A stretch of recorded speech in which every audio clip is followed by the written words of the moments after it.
We're going to hop in right away with Ann and Annnnd, both from Team Copyhackers. They are talking about LinkedIn ads, how they went for us when we tried them for the first time ever with our copy school launch about a month ago.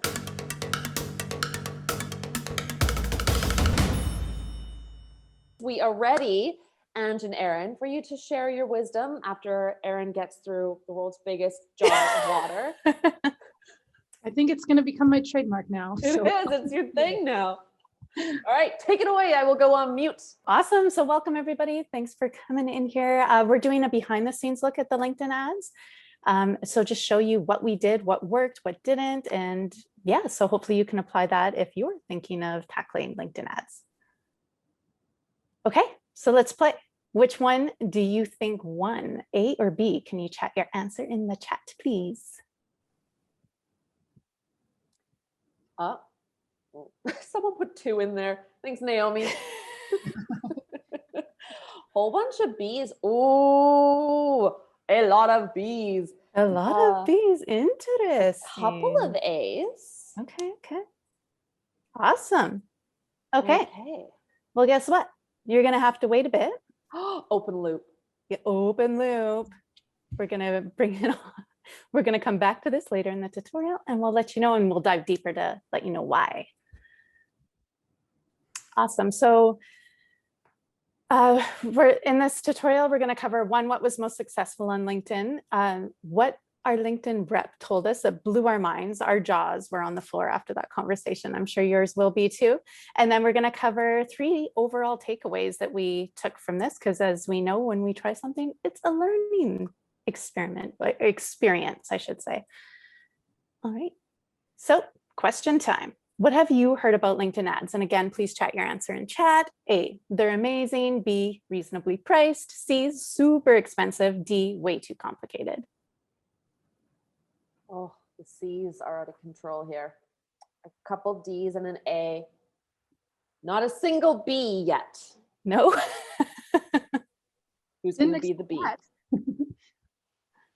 E, Hansa says not worth it. Ooh. Hansa with opinions. Yes. Yeah. Damn. All right. Okay, so we had heard a ton of those things too, that they were super expensive, they were complicated, they don't work. But then we were also hearing, like through research and everything too, that once you find that groove, they're amazing. So the reason why we decided to go forward with it is, 1, LinkedIn is the most trusted platform, social platform. In fact, Insider Intelligence does an annual survey where they find out the most trusted social platforms, and LinkedIn wins year over year over year. And this is based on privacy and security, which we all know is just becoming a growing concern as time goes on. And so if you're delivering your message on a platform that's already very trusted, that obviously speaks to your advantage. Another reason that we wanted was because LinkedIn likes information-based content. So we all know there's those platforms out there that are out there for sheer entertainment, you know, those mindless scrolls when you just want to kill a few minutes, give your brain a break, or interact with pictures, videos. But LinkedIn is specifically people looking for information, looking to connect with people in their industry and network with people in their industry, which really suits our audience. And 3, granular targeting. Oh my gosh, Ann and I nerded out on this so many times. It was like a Russian nesting doll. You'd click one click and then it would like more options would come up. And then you're like, oh my gosh, well, let's click that and more options would come up. It was insane. So their targeting is bar none. It is so amazing. So that was another reason why we wanted to try it. And lastly, copywriters are all over LinkedIn. As you can see from the screenshot, we were just clicking some of the copywriting options, and you can see the target audience size is 1.7 million. Like, they are on LinkedIn. So those are the 4 reasons that, despite those grumblings that we had heard, we really wanted to give it a try. All right, so we did 2 campaigns. We did a lead gen campaign for Mini Copy School, and then we did a conversion campaign for a Copy School launch. So Erin's going to dive into those a little bit deeper. Okay, so I'll start a little bit by just sort of talking about high level what we did. So for our lead gen campaign, you're not seeing the whole thing. Basically, it went from ad to this native lead gen form. So this basically auto-populates the user's email and then ends up on our mini copy school page. So our offer was mini copy school, which basically gives people a taste of copy school and the practice. Basically, we ask for their email and that's it. So that was that. I'm going to talk a little bit about the ads that we see, but it started on ads. And I should note as well, so using these native lead gen forms, we're very limited on the copy that you can actually use. So like, I think it's maybe 70 characters, what you would see sort of above the image. So not a lot of space to convey messages in that traditional way. So getting into this a little bit. So basically, when planning a campaign, I really like to think about these three different things. So what are we saying? Who are we saying it to? And where are we saying it? So it's really messaging, targeting, and then congruency with the platform. So as Ange mentioned, LinkedIn is a professional platform. People are generally on there to find valuable information that's related to what they do for a living. So really, we wanted to come in with something similar to that. So we don't want to, there's like Mercedes ads on LinkedIn, might not be the best place, don't know how they're doing, but we really wanted to give people the value that they're on the platform to see and sort of align with that.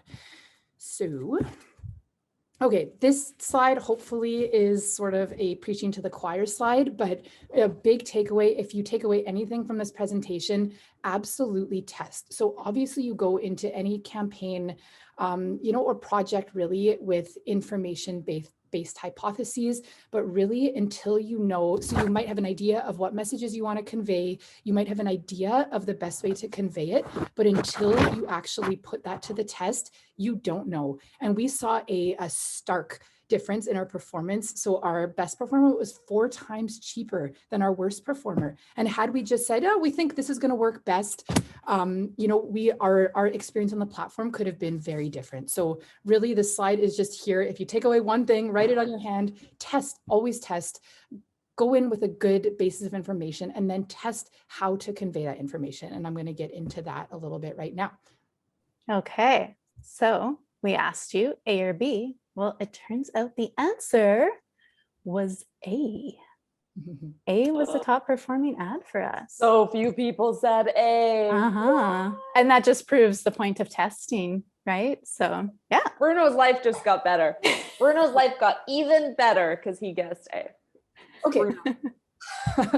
Happy for you, Bruno. Okay, so basically, the ads that you saw are part of bigger carousel ads. So this is what it is. Basically, what we did is we took a message that we hear often from copywriters or people who enjoy or use Copy School, is that they kind of feel like they're guessing at copy. That is a message we hear all across the board. And basically, so this was our offer focused ad. So really what we do is we kind of take this message that they will relate to, drive this curiosity, keeping it very, very simple, very straightforward, and then driving into this offer, which really is an easy offer to take us up on. It is pretty cool. You do get a lot of value from it. So that was our test in this way. As well, keeping it very, very simple. These two things, a strategic approach, practice, practice, practice, but these things align perfectly with what the offer is. So I should also note that our goal with ads too is not to just collect as many email addresses as we possibly can. It is to get that qualified click. So it is really important, whatever you're doing, is to make sure that what you're getting people to click on is aligned with the actual offer, because yeah, there's a bigger end game than just trying to get people into free mini copy school, obviously. So that's our winner. That's why we think it won. This one we could call our wordy variation. But the idea behind this is basically understanding that people on LinkedIn really want value. And so what we were trying with this is we were offering basically 2 mini techniques, which aligns with the offer, and then teasing what that third one is, and then saying, here, you can find this in Copy School.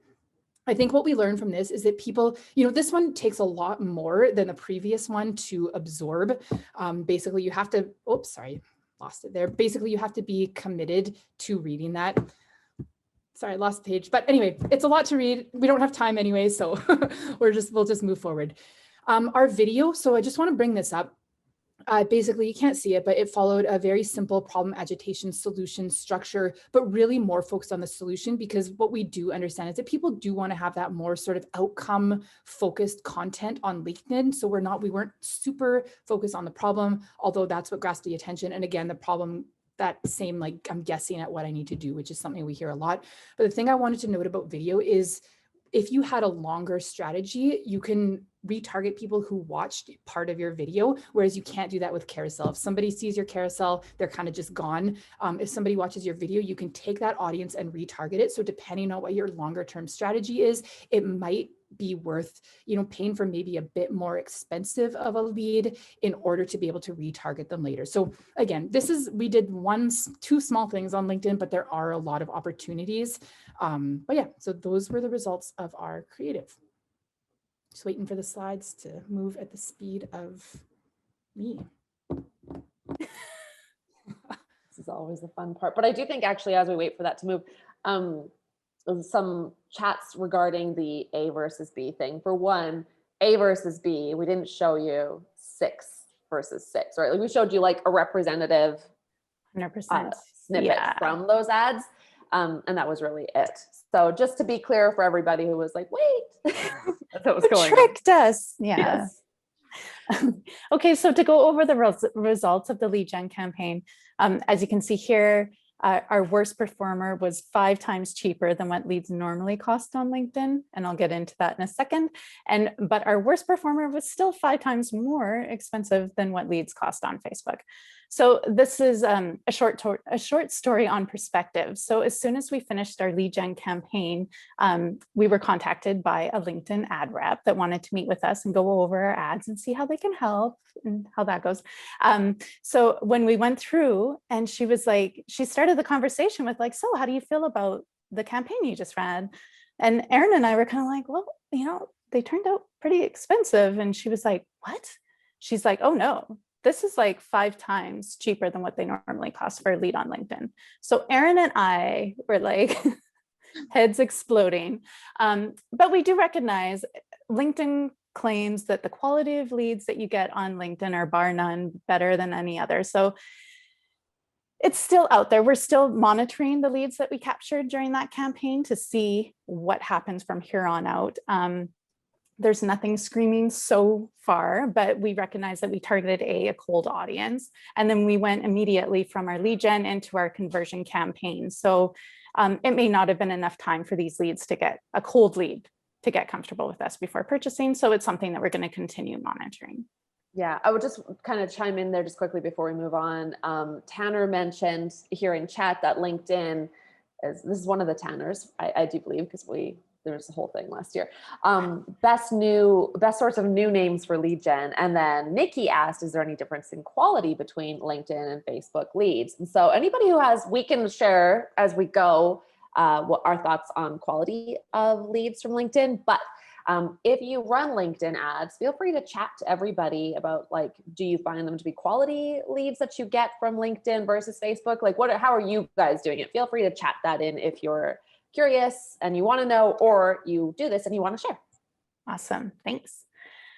Okay. So next up, we did a conversion campaign on LinkedIn, despite them saying like it's lead gen that performs best on LinkedIn. We wanted to give it a whirl because on Facebook, cold audiences convert well for us. So we were like, let's try it and see what happens. So Erin's going to dive into that.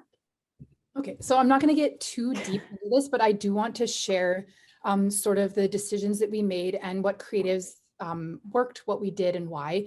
So very quickly, just this is actually okay, because for our campaign, we had 3 different segments. So this might look like a lot, but it's really just like a very crude and simple depiction over the fact that we split between our small business owner, our in-houser, and our freelance copywriters. So these had 3 separate funnels. So we did have to be really careful in making sure that we weren't overlapping our audiences, that we were setting them down the most appropriate funnel for them. And then of course, hitting them back with some retargeting. And then we had our warmer audiences. So we did a website visitors audience, an audience based on our LinkedIn followers, as well as an audience of our email list. And so I'm just going to give you a little sample of the creatives. So again, our click-through rates were really good on LinkedIn, again, compared to what is expected. And so this did resonate on a level, obviously. And so we'll see for each segments, just a little bit different messaging. And these are the first images in carousels for the 3 segments. So again, writing whatever I was, I was just writing whatever was thrown my way and whatever made sense to me. And so we do hear that a lot from the marketer, people who write copy who don't necessarily describe themselves as a copywriter, but they're still writing copy. Copy School obviously helps them with that quite a bit. And so really just empathizing with their problem there. And then we'll see this guessing message again, because again, very, very common message for our copywriter. And then as far as our small business owner, and not talking about small freelance businesses, but other businesses, normally they'll have some point in their journey where they'll realize that they need marketing help. And so this was kind of speaking to that. So really just, it's about making those informed decisions on what you're going to test really comes from the process that you go through research to understand what messages might resonate and then taking it from there. And however, yes, the results. So I love this GIF because that's pretty much how it felt. We were so pumped about LinkedIn and we really wanted this to like just blow out of the water. And it didn't. So our rule is to let it run 24 hours untouched so that we can get let the algorithm do its thing and see what other results that we can look at. So for example, click-through rate. If we're getting a good click-through rate, that's showing a lot of interest. So even though they're not converting at this point, maybe because of that higher click-through rate, it's showing interest and intent. So we shut everything down minus one that had a high click-through rate of 8%. So we wanted to leave it to see what it did. All right. Yeah. And that's what happened. It was amazing. It was our retargeting campaign. It ran for 6 days. On the first day, we didn't have any conversions, but like I said, it had that 8% conversion click-through rate. So we wanted to keep it on there. Day 2, we got a conversion and then it progressively grew. And then on day 6, we actually had 67% of our conversions happen on day 6. And our the cost per conversion was actually almost 10 times less than what it was on Facebook. So it was definitely a diamond in the rough. Okay, and this is here for you to feast your eyes on for the sole purpose of using this GIF. Anytime I can use "You Know Nothing, Jon Snow," pretty happy about that. So there you all are. Okay, so our real takeaways. Takeaway number 1. So when we think about what we're going to do next with LinkedIn, really think we're going to be moving away from those like shorter bursts of, 5 to 6 days of basically higher spend, smaller window, and really do more like long-term, slower lead gen, really like work on finding those sweet spots in the audiences that we really are capable of targeting, which is quite distinct from Facebook. Takeaway number 2, that said, warm audiences performed really, really well with an offer. So another thing that we're thinking is potentially just, warming up our organic audience and then hitting them when we do have a really good offer, hitting them on LinkedIn with this really good offer because they already know us, they're already warmed up to us. And we did see that worked so well. Probably not going to be doing much conversion campaigns with cold audiences, although lead gen obviously would be, finding new leads on LinkedIn for sure. And takeaway number 3, analyze everything. I mean, the difference in our performance, even just on those two carousel creatives with basically the same theme, really, it just takes time to get proficient in a new platform. This was our first go around, so there's a lot of different things to try, and really analyze everything. Analyze the things that worked, try to figure out why, build hypotheses on why you may think things worked, and then also why didn't things work. If there was something that you thought would work really well, build hypotheses on that and then use that to kind of move forward.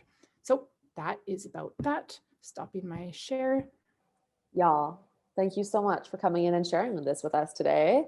Super Thanks awesome. for having us. It'll be interesting to see where we go with LinkedIn ads. I know, like Erin and I aren't done with it. I might be. Just kidding. I know. Just kidding. No, if retargeting is like, I think like we're just learning and then we can branch out as we learn. 100%. Right? Yeah. Cool. Thank you. And for everybody who's still here, that was our last tutorial Tuesday for the next little while. We are on summer break. I'm going on a sabbatical to hopefully get some bigger shit done that I have to get done and have been putting off. So we will see you again in September. If you're in copy school, of course, we still have copy talk every Thursday. You can always connect on Word Workers, and maybe we'll have a pop-up tutorial Tuesday at some point during the summer. But in the meantime, happy summer, stay safe, do what it takes to get us out of this flipping pandemic shutdown, and hopefully see you guys soon. Have a good one. Thanks, Erin. Thanks, Ange. Thanks, everyone. Thanks. Bye. Bye.